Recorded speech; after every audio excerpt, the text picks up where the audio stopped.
Oi, hoje não posso dizer que está ensolarado. Tem sol, mas tá assim meio, nublado e muito frio, né? O dia muito fria à tarde em São Paulo. É quarta-feira, 17 de julho, e eu vou começar por um assunto de ontem, porque quando eu gravei o vídeo de ontem, a decisão do Toffoli ainda não tinha sido anunciada. O Toffoli, em decisão autocrática, está de plantão nas férias de meio de ano, que é um absurdo o Supremo ter férias no meio do ano. Nenhum trabalhador brasileiro tem férias no meio do ano, só juiz, ministro do Supremo e de outros tribunais, juiz e deputados e senadores, reclamam do excesso de trabalho, mas folgam nas festas juninas, depois das festas juninas, porque as férias são em julho, né? Pois é.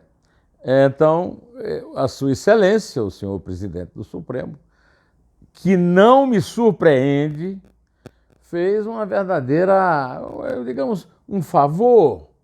Não sei se foi um favor assim, gratuito, mas fez um favor ao filho do Bolsonaro, senador Flávio Bolsonaro, que em vez de exigir que se investigue corretamente e até o fim a suspeita de que ele participou de um rachuncho na Alerj, Assembleia Legislativa do Rio de Janeiro, fica fazendo o tempo inteiro, apresentando o tempo inteiro recursos contra a existência da investigação e contra a informação que foi dada pelo Conselho de Controle de Atividades Financeiras do Ministério da Fazenda, COAF, que o Congresso não deixou que fosse para a Justiça, mas uma penada, o senhor Dias Toffoli, empregadinho do PT, vassalo do Lula, tornou toda a investigação de lavagem de dinheiro no Brasil, e eu venho acompanhando isso, sempre iluminado pela presença brilhante do professor Modesto Carvalhosa, da USP. O Brasil se engajou no primeiro mundo no combate à corrupção, junto com os americanos e com os italianos, e agora o Toffoli está tirando o Brasil porque está impedindo o compartilhamento das investigações do COAF com o Ministério Público e a Polícia Federal. Porque isso tem que ter sigilo judicial. Isso é mentira, já tem sigilo judicial. Os dados que o COAF compartilha com o Ministério Público e a Polícia Federal, compartilhava, são dados sigilosos, não podem ser divulgados. Vaza. Em algum lugar vaza tudo. Não vazou, por exemplo, quer dizer, pode vazar a conversa do Moro com o Dallagnol e a Operação Lava Jato, mas não pode vazar o sigilo do ministro Gilmar Mendes, o sigilo do Flávio Bolsonaro, o sigilo, né, do Fabrício Queiroz. Aí o Dias Toffoli, que propôs um pacto, que eu chamo o pacto da raposa com o pato, né? As raposas da política fazem os pactos e nós, patos, pagamos o pato.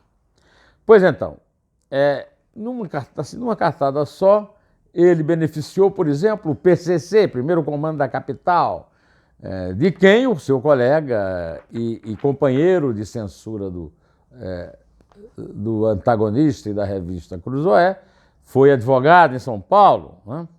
Tutti buona gente.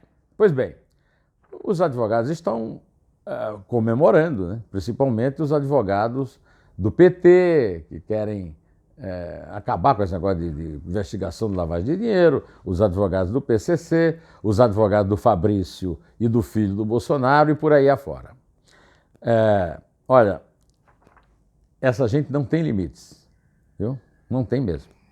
Bom, outra ignomínia que eu quero comentar hoje é que o PDT suspendeu os 8 deputados que votaram a favor da reforma da Previdência.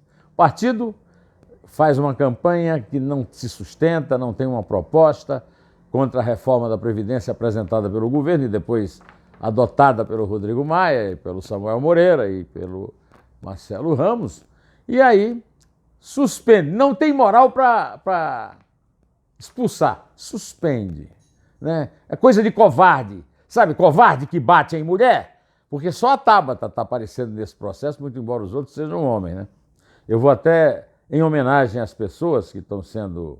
Aliás, tem também uma outra mulher, que é a Silvia Cristina, de Rondônia. São Alex Santana, Flávio Nogueira, Gil Cutrim, Jesus Sérgio, Marlon Santos e o subtenente Gonzaga. A bancada do PDT na Câmara tem 16 deputados. Quase a metade, 7. E eles se dão o luxo de suspender. Porque são tirânicos, imbecis, caem nessa conversa mole do coroné Ciro Gomes. Agora me diga, o Ciro Gomes perdeu feio a eleição presidencial, com o Lula fora do páreo. Aliás, o Lula no páreo, representado pelo Haddad. Né? Não disputa mais nada, nunca ganhou coisa nenhuma de importante. O máximo que ele chegou foi ministro do Lula e governador do Ceará, e senador pelo Ceará. Aí fica mandando no partido, por isso que é um partido vagabundo, que não ganha nada, que fica só na rabeira, puxando o saco do PT. Né? E presidido por um cara chamado Carlos Lupe, que foi demitido por corrupção pela Dilma. E depois voltou a mandar no Ministério do Trabalho, porque a Dilma precisou do apoio e a Dilma não tem moral nenhuma para manter corrupto fora do governo, não é verdade? Pois é, então estamos aqui dizendo que isso é um absurdo, a suspensão da Tabata e dos outros 7 que votaram a favor da reforma da Previdência. E vamos em frente. Eu concordo com o juiz Sérgio Moro quando ele disse que a divulgação de mensagens que mostrariam um contato entre ele e procuradores da Nação Lava Jato em Curitiba está beirando o ridículo. Eu vou em frente. Fiz um comentário hoje no Estadão Notícias dizendo que é ridícula essa exposição absurda na base do não tem nada ilícito, mas é uma ética muito estranha. Então tá certo. Eu quero dizer o seguinte, o Moro tem razão quando diz: sou grande defensor da liberdade de imprensa, mas essa campanha contra a Lava Jato e a favor da corrupção está beirando o ridículo. Para mim passou do ridículo. Continuem, mas convém um pouco de reflexão para não se desmoralizarem. Se houver algo sério e autêntico, publiquem, por gentileza. Ontem ele também tomou posse. Eu falei aqui do BNDES, mas também não deu tempo de falar da posse do presidente do BNDES, o Gustavo Montezano, que elencou entre as suas principais prioridades uma posse prestigiadíssima. O Bolsonaro foi, muitos deputados, ministros, Paulo Guedes, etc. Abrir a caixa preta do banco. Depois da saída do Luciano Coutinho, da era petista, todos os sucessores, Maria Silvia, Paulo Rabelo de Castro, Diogo Oliveira e Joaquim Levy, saíram sem abrir a caixa preta do BNDES. E aí o mercado, de onde eles vêm, olha, não tem caixa preta no BNDES. Tem. A caixa preta existe. E só ela pode explicar os empréstimos às empreiteiras corrupteiras sem apresentar garantias. O Antônio Palocci, que foi ministro da Economia do Lula e chefe da Casa Civil e chefe da campanha de Dilma, afirmou num depoimento, numa sessão secreta da CPI do BNDES, que esses empréstimos de 500 bilhões do meu bolso e do seu eram contrapartida por recursos de campanha para o PT e os petistas. O fato é que ninguém quer brigar com o BNDES. Maria Silvia saiu do BNDES e é presidente do conselho da Goldman Sachs, que tem como cliente e parceiro o BNDES. O mesmo vai acontecer com essa nova diretoria indicada por Bolsonaro. Todos vieram do mercado financeiro, que diz que não tem caixa preta. E amanhã estarão de volta. E o BNDES é um parceiro fundamental. Ou seja, esses jovens nomeados também não vão abrir caixa preta alguma. É mais rentável puxar o saco dos burocratas do BNDES do que abrir caixa preta. Mas tem solução. A solução é a seguinte: o Bolsonaro pode mandar o filho Eduardo Bolsonaro, que disse que fritou hambúrgueres numa lanchonete que não serve hambúrgueres, e que se esqueceu de escrever o documento e entregar o documento que garantiria um título que ele diz ter de pós-graduado em Economia pela Escola Austríaca de Economia, sob a égide do grande liberal Ludwig funmícias, né, para o BNDES. E o presidente do BNDES, o Gustavo Montesano, para a Embaixada dos Estados Unidos. O Eduardo Bolsonaro, vulgo Fritonaro, diz que tem experiência em fritar, embora a lanchonete, como eu já disse, já foi comprovado pela revista Exame, não serve hambúrgueres. O BNDES precisa de ser fritado, porque se não aparecer essa caixa preta, a única solução é fritar o BNDES, é fechar o BNDES.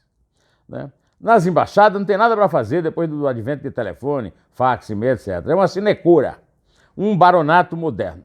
Além do mais, é ridículo um país pobre como o Brasil ter palácios nas embaixadas. Parece coisa de líder africano. Aliás, só líder africano nomeia filho embaixador em Washington, certo? Ninguém acha que o Brasil é um país desenvolvido porque tem um palácio em Washington e um belíssimo palácio na Piazza Navona, em Roma. Já no BNDES, o Eduardo Fritonaro poderia servir ao país com sua proficiência notória. Se Winston Churchill estivesse vivo, diria do BNDES, nunca no campo da distribuição de renda, tão poucos deverão tanto a tantos e não vão pagar. Mas esse não é o único defeito desse capitanismo do Eduardo Bolsonaro. Eduardo Bolsonaro, o pai dele, o Jair Bolsonaro, não tem piedade com os doentes pobres do Brasil. O Ministério da Saúde suspendeu uma série de contratos que envolviam parcerias entre laboratórios públicos e privados para a fabricação de 18 medicamentos e uma vacina de distribuição gratuita na rede pública. Esses remédios estão, ao deixar de os contratos não serem feitos, os remédios não sendo distribuídos gratuitamente na farmácia do povo, eles deixaram doentes de males que podem matá-los. Um deles eu tenho, diabetes. Eu tenho renda para comprar remédio de diabetes, são caríssimos. O pobre não tem. E cada doente, cada diabético que morrer, cada diabético pobre que morrer, é um cadáver a mais na conta do capitão Bolsonaro, que nunca matou ninguém em guerra, porque nunca foi à guerra, porque nunca passou de capitão e instalou o capitalismo no Brasil, pode estar matando essa gente. Não é só diabético não, viu? É câncer, insuficiência renal crônica, Parkinson e imunização tetraviral que previne contra sarampo, rubéola, cachumba e catapora. Isso é a vacina, porque os outros são remédios, isso aqui é vacina. Pois bem, mas o meu tempo já estourou, a minha cronometrista Isabel está aflita para acabar aqui, então eu vou me despedir de você direto ao assunto. Em té, e só a verdade nos salvará.